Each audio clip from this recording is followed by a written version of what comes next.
क्या आपने कभी भाड़े पे पत्नी मिलने की बात सुनी है? नहीं ना। मेरी भी यही रिएक्शन थी जब मैंने पहली बार इसके बारे में सुना कि लोग अपने घर या गाड़ी भाड़े पर तो दे देते हैं, मगर कोई अपनी पत्नी को कैसे भाड़े पे दे सकता है?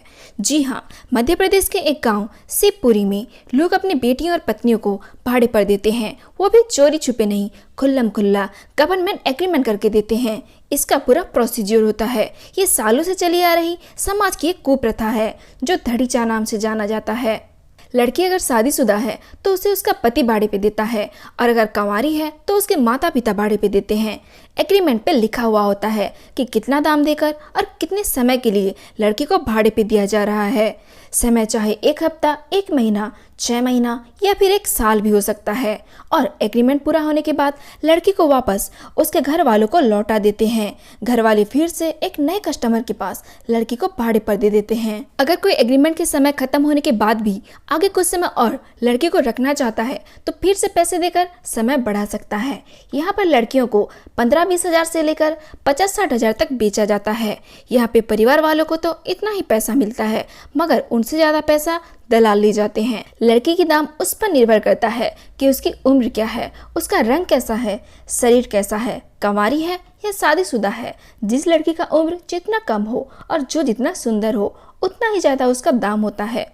8 से 14 साल की लड़कियों के दाम सबसे ज्यादा होते हैं। इन सब की असली वजह है गरीबी और अच्छी शिक्षा न मिलना। मजबूरी का फायदा उठाते हुए समाज के अमीरजादे कुछ हफ्तों या महीनों के लिए लड़कियों को भाड़े पे ले जाते हैं। उन्हें अपनी मर्जी जैसा हो वैसा रखते हैं। कोई अच्छे से रखता है तो कोई बुरे से बुरे तरीके से व्यवहार करता है। किसी आदमी को अगर 50 साल हो गया है, उसकी पत्नी गुजर गई है, तो वैसे लोग भी वहाँ पे जाते हैं और भाड़े पे पत्नी ले आते हैं। अगर किसी को शादी करने के लिए लड़की नहीं मिल रही है और वो मजबूरी में भाड़े पे पत्नी ला रही है तो ये तो किसी प्रकार सही है, मगर ऐसे लड़के भी हैं जो लड़कियों को एक सामान के तौर पर देखते हैं, पैसे देकर भाड़े पर ले जाते हैं, फिर वापस दे जाते हैं। शादी करके पत्नी लाएंगे तो जीवन भर उसकी जिम्मेदारी उठानी होगी, मगर ये तो उनके लिए कितनी फायदे की बात है। पैसा दो, लड़की लो, एग्रीमेंट के बाद वापस कर दो। मगर एक लड़की के नज़रिए से सोचिए कि उसे कितनी बुरी लग रही होगी।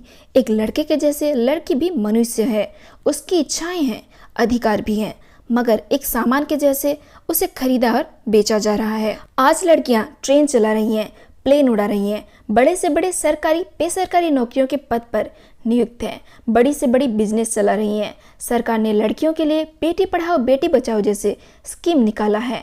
इन सब के बावजूद लोगों ने इस प्रथा को जिंदा रखा हुआ है। भारत में सिर्फ यही नहीं, राजस्थान, गुजरात, हरियाणा और उत्तर प्रदेश में ऐसे कई जगह हैं जहां लोग महिलाओं को मनुष्य नहीं बल्कि एक पशु या एक सामान के तौर पर देखते हैं। राजस्थान में एक गांव है जहां पर गायों और भैंसों के बाजार के पास ही लड़कियों को बेचने वाला बाजार होता है।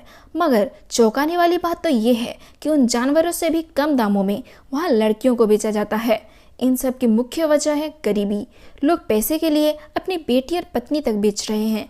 आज़ादी के 77 साल बाद भी अगर लड़कियों की हालत ऐसी है तो प्रशासन को इसके लिए कड़ी से कड़ी कानून बनानी चाहिए और ऐसी प्रथाओं को समाज से मिटा देनी चाहिए।